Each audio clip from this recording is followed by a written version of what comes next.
Annette. Hi, Lindy. How are you? I'm doing well. How are you? Yes, I'm fine. The sun is Yeah. shining in Edinburgh. What about Stockholm? Oh, it's beautiful outside, but it's a bit chilly. Yeah. So we were actually covering our plants in the garden yesterday because we would go below zero. So it's that kind of time in Stockholm right now. You take your flowers in and out and you cover them. But today it's sunny. Something to do during lockdown, I guess. Yeah. We have now a new expression. All the gardens, I think, will look quite nice here after the season. People have time. Yes, exactly. Whether we will keep it up when it's all over, I'm not sure. But No, we will see. Yeah. Well, I was thinking this morning, in fact, that last time I saw you face to face, it was February in Stockholm. And we were talking about completely different things to this. Isn't it amazing? A few months later and the whole world feels as if it's changed. Yeah. And I guess I wondered what you might say. How has it been for you? Probably work-wise, first of all. How has it changed? So yeah, you are right. February, if you look in the calendar, it's not that long ago. But if you think about how long ago it feels, it's like a lifetime ago almost. So many things have changed quite a lot since then. And looking at work, we sort of left the office, if you want to call it that, mid-March, I think it was. We had discussions over Sunday. I remember with my deputy secretary general, at this Sunday, we started communicated and what should we do, and sort of just picking up how different organizations were responding. And then we decided then and there, okay, starting Monday morning, we will all work remotely. So we put a plan in place for that. And yes, and we informed the entire team, and everyone stayed home on that Monday or had their stuff sent to them so they could be working remotely. And we had 2 people at the time in the office, one legal counsel and one case administrator, to take care of certain elements of the procedure that really needs someone physically sending in DHL or whatever it could be. And we have like a schedule 2 weeks at a time, how they take turns of being in the office. And it's worked really, really well, I must say. I'm so impressed by how everyone's been very supportive and very sort of taking this very seriously and really doing their job remotely, and how this sort of taking of turns every 2 weeks has worked really well. So I must say it sounds bizarre, but to some extent it is business as usual.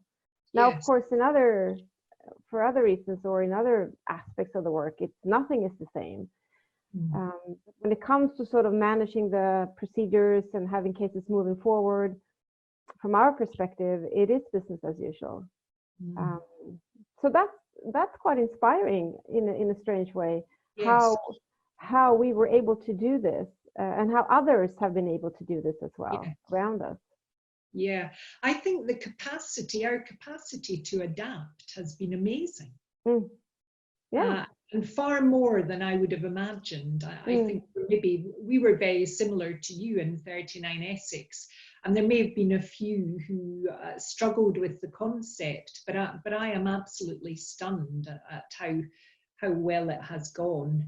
I think probably as somebody who does arbitrations as arbitrator, there have been other challenges, probably just about parties, how they deal with it.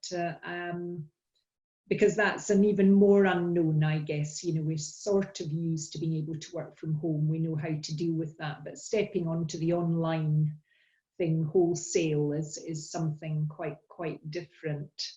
But as far as people applying to get arbitrations dealt with, have the numbers stayed much the same for yourselves? Yes, there has been a steady inflow of new cases. There was a while there in the middle. If you look at this period, where it was a bit quiet. But since then, has really picked up and sort of normal pace, if you want to call it that. But then again, if you look at the way cases are filed in an average year, it's really no typical year in terms of when cases arrive at the SSC. So you could have 1 year when it's very busy at the first 3 months, then it's a bit quiet, and then it becomes very busy again, or the other way around. So there is no pattern that we can fall back on. I'm not so sure whether this period when it was a bit slower can be explained by the corona crisis, maybe. I suppose we will not know until the end of this year or even next year how this has affected the number of cases being filed. Yes, it is interesting, isn't it? Because I guess in one view, people may be much keener to have their dispute resolved, so they might go faster to arbitration. But on the other hand, there may be concerns about costs. So yeah, I wonder how long it will take, but maybe a while. Yeah.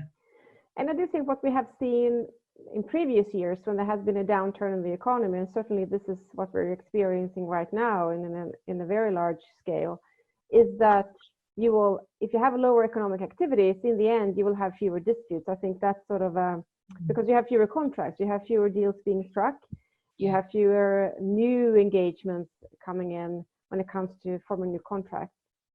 And I think that might be something that we will see in statistics, but that will not be for another 3 or 5 years or so. Yes, and I remember that during or post the recession 2008, that all the dispute lawyers, all the dispute resolvers were hugely busy for the first couple of years. And then, as you say, when the impact of the economic downturn is felt and people don't have as many contracts, they have fewer disputes. But it's definitely, has been in the past anyway, an upsurge initially. Before it's gone down. So it'll be interesting to see if that's what happens here. So tell me, how many Zoom or online meetings are you doing in a day? Every day, quite a lot actually. No, but that's another one of these sort of I suppose contradictions in the current times. So on the one hand, we are distancing from each other. We don't see each other. Either in the office or colleagues from around the world. We are used to bouncing around the globe and meeting in different conferences and meetings and what have you. And obviously now we don't do that.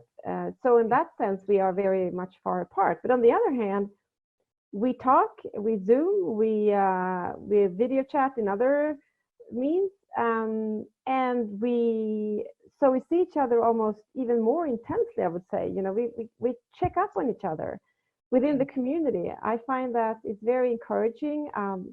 We like at the Secretariat, we have more internal meetings now than we would have otherwise. So we have at least 1 meeting per day with the entire team, sometimes 2. And again, with colleagues from other institutions and law firms, what have you, practitioners. Yeah, we check up on each other. How are you doing? How are things going? So it is really a community out there, and just like you and I now, right? We are sitting at home, so I can see you have a nice painting behind of you, and you can see I'm in my kitchen. So you know, you get sort of closer. It's interesting, isn't it?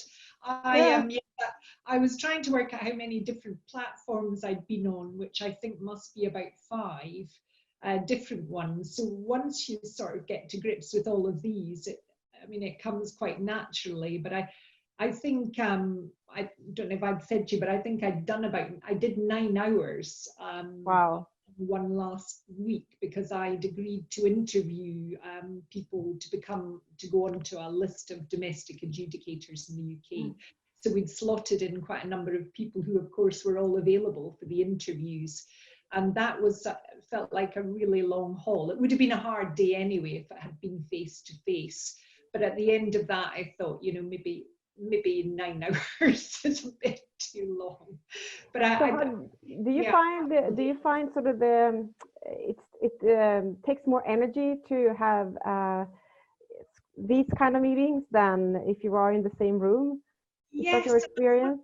Why? I wonder why that is. But I agree that it is more tiring. Is it maybe because we're concentrating on a screen rather than someone sitting beside us? I don't know, but it is more tiring. No, I made the same observation. I wonder, in the end, we are social beings, and we do sort of give energy to each other just being in the same room, and maybe there's an element of that that's really clearly lost when you are in front of a screen. So that's why it becomes more tiring. I don't know, but it's I mean, 9 hours of meetings would be hard anyway, I'm imagining, but yes, that's quite a feat. Yeah, I won't be doing it quickly again, that's for sure. But the other one was, I mean, do you meet with a lot? I mean, what would be the biggest number? I know you've done some webinars anyway, but in a meeting situation, what would be the maximum number you would be meeting online? So on a regular basis, I meet with the entire team, the secretariat, and we are 12 people. So that will be every morning we would have our regular sort of morning meetings, and just to check how things are going, if there's anything we need to discuss for the day or for the week. So that's 12 people, but it works well. Yeah, I think that's manageable. We were on one that I think it was about 35, which it was a general commercial and construction group meeting, and you do need quite a bit of discipline for that number, because otherwise you will have people just talking over one another. But interestingly enough, I think round about the 12 mark, possibly also because you can get them all in the one screen if you go if you have your gallery up, and it is always nice to have all the faces speaking. We found that when we have these webinars with lots of people, and some of them have really attracted large audiences, the chat function in some of these tools are very useful, or is very useful. And there have been sort of parallel conversations going on among the participants of the webinar, and questions being posed to the panel at the same time. And that's interesting. In those webinars where this has happened, there you really get an extra layer of energy, I would say, in the meeting. Very energizing and very inspiring. Yes. So you can sort of have that conversation going on at the same time in the chat function, and try to channel some of the, for example, questions and what have you through that, to avoid, like you say, people talking on top of each other all the time. Yeah, no, that is interesting. I did watch one of your webinars, the one about how to persuade people to do virtual hearings, because I guess there's always going to be one maybe that's more concerned than another about it. So did you have thousands dial in for that one? No, not thousands. No, I think there were 200 some dialing in, which is good. You know, that was a lot of people. And also another very inspiring sort of detail of that is that people are all over, you know, greetings from Uruguay, from Australia, from Canada, from what have you. Yeah. And you go, wow, I think I am old enough that I will never take this for granted, that you can talk to so many people from so many parts of the world at the same time. I mean, my teenage son, of course, thinks, so what? You know, that's what you do. But for me, I think, wow, this is, that we can do it this way. That's just absolutely amazing. I know. And I do remember when video conferencing first came out, oh, I don't know when it was, 20 years ago or something. It was so clunky and people really struggled. You didn't get the proper image of people. The sound was poor. And now we have something that is just absolutely amazing, as you say, with seeing people exactly as they are, hearing them as they are. It is remarkable. So you haven't gone for an online background, you know, a classroom, or I saw one with someone had a yacht behind them in a lake. No, this is my actual kitchen. Yeah, I did try. I downloaded some and I had a shot, but I think I'd maybe said to you before that whenever you move, there seems to be a sort of halo effect. So I've decided that probably it was best just to accept your backdrop and hope that people would concentrate more on you than the backdrop. Some of them are nice in some of the platforms. So I have used them at some occasions when I have been in a room where behind my back it's been too messy. So I really want to sort of hide it. Yes. Well, I was online with one guy last week who was in a room with his young family. So he said he just could not reveal everything. So he put up a really funny classroom scene, you know, with pencils and stuff. And it was worked perfectly well. And I think he felt so much more comfortable, you know, that we weren't seeing what was going on behind. So they do play a role, I think. Yeah. So what do you think then, Annette's going to come out of all of this when we're over it and we look back? Will we hold on to any of this stuff, do you think? I'm sure we will hold on to many of the things that we have learned. I mean, perhaps the most obvious being the fact that we have now gotten used to doing what you and I are doing right now, to have these conversations through video and to take care of some of our meetings and maybe reduce some of our travel because of this. I am sure that this has come to stay. And like you said, the technique has been around for many years, but it has been a threshold to get a large majority to actually use it. And now we have to, otherwise we cannot do our job. So I think that will probably stay. And I do hope that this sense of all being in the same boat, so to speak, we're all in this together, that this has given and added an extra layer of collegiality when we continue working together. I'm pretty sure it will. We somehow have gotten to know each other a little bit better. And that's always a good thing when we need to work together in other capacities going forward. So I hope that will stay for a while. And sort of, you know, take out the good lessons learned from this. So I'm sure we could talk all afternoon, but no doubt you will have a few extra meetings to go to as well as other things to do. But it's been really nice to chat, and I have enjoyed sharing the experiences because I think they're all just a bit individual for everyone. So I will say goodbye. And hopefully we will meet in Stockholm in the not too distant future. I would look forward to that. Thank you, and really nice talking to you. And you are right, it's really nice to share the experience. And I, as much as this is nice, I do also hope that we will have a chance to meet in person soon again. Yeah. Okay. In the meantime, take care, Annette.